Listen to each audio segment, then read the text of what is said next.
प्रकाशित वाक्य 13 पर्व। तत्पर मु समुद्र मध्यरु गोटे पशु को उठी आसिबार देखिली।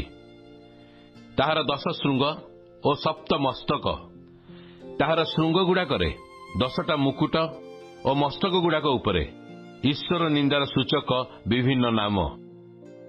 एही जो पशु को मु देखिली ता चिता बाघ परी, तार पाद भालुर पाद परी और पाटी सिंहर पाटी परी। से सर्प ताहाकू आपणा पराक्रम, सिंहासन और महाक्षमता समर्पण कला। ताहार मस्तक गुड़ाक मध्यरु गोटे जेपरी सांघातिक आघात प्राप्त होइतिला, आउ ताहार सेई मृत्युजनक क्षत सुस्थ हैला। पुणी समस्त पृथ्वी से पशु विषय आश्चर्यजनित होई तार अनुगमन कले। पुणी सर्प से पशु को आपणा क्षमता समर्पण करिबारु सेमाने सर्प को प्रणाम कले। सेमाने पशु को मध्य प्रणाम करी कहिले, एई पशु परी किए आउ किए ताहा सहित युद्ध करि पारे। ताहाकू अहंकार और ईश्वर निंदार कथा कहबाकू मुख दियागला, आउ 42 मास पर्यंत कार्य साधन करबाकू क्षमता दियागला।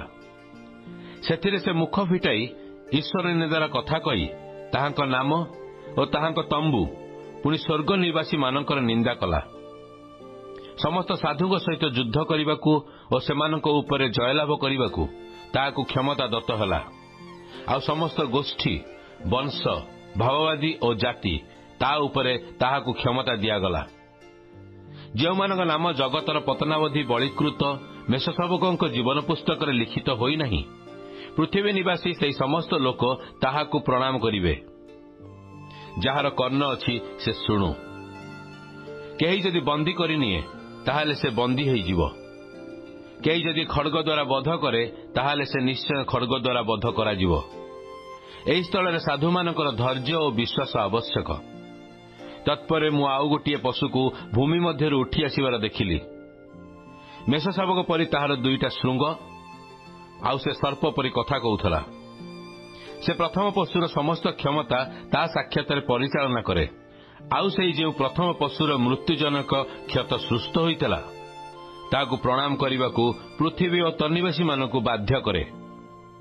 से महामहा आश्चर्य कर्म करे। एपरिक मनुष्य मानक साक्षात आकाशरू पृथ्वी उपरे अग्निवृष्टि कराए।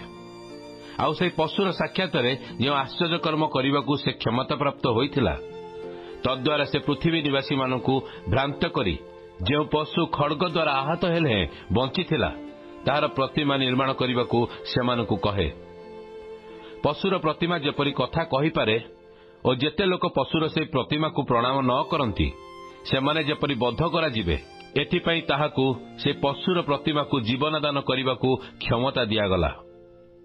आउ से स्थान और बड़, धनी और दरिद्र, स्वाधीन और पराधीन समस्त को सेमानक दक्षिण हस्तरे किबा कपाଳରେ गोटे चिन्ह ग्रहण करने को बाध्य कराए। पुणी से चिन्ह अर्थात पशुर नाम किंबा ताहा नामर संख्या धारण करिनथिबा लोकକୁ क्रय विक्रय करने को निषेध करे। एठारे ज्ञान आवश्यक। जार बुद्धि अछि से पशुर संख्या गणना करू, कारण ताहा जने मनुष्यर संख्या, आ ताहा संख्या होउछि 666।